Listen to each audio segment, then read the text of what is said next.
Kyakkyawa tun farko sun kike kara bankar kwanar ladabi ga tsafta doguwa sanyi kyakkyawa.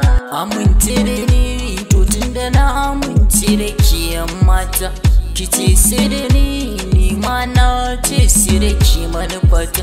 Ashe so kamar ajali ne ya kira siyanzu, ashe so kamar iska ne shaka ake yi in yazo.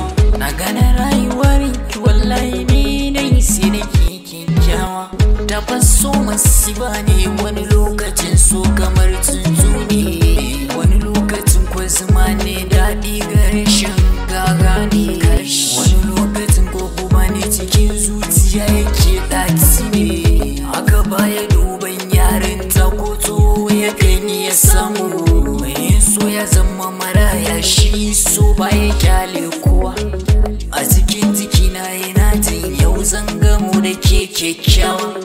Dukkanin bugun numfashi nisan ki ne ke mini gawa, da makina jin haka kima yarda zuciya ke gaggawa.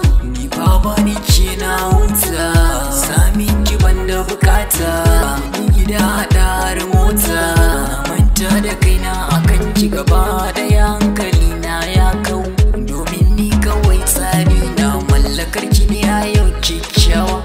A cikin zamo mata ta ranar dole zanai tarawa, ranar dole zanai tarawa. Daga hankali yarinya yar soyayya, ni ba kanki suna shirya ya zan juya.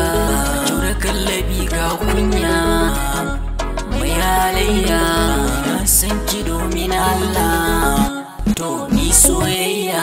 Yana zai haina ta tunani cikin zucikin mini rauni, gashi kaunar kina ta matsani idan babu ke to bani.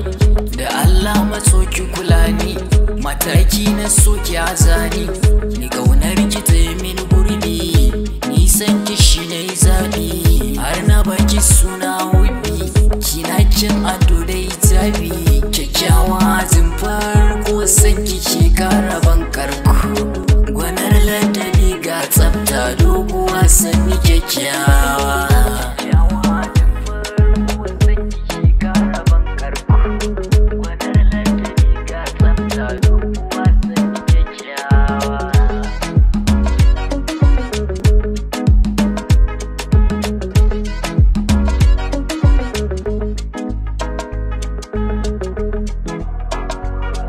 Daga Abdul ke sarauta.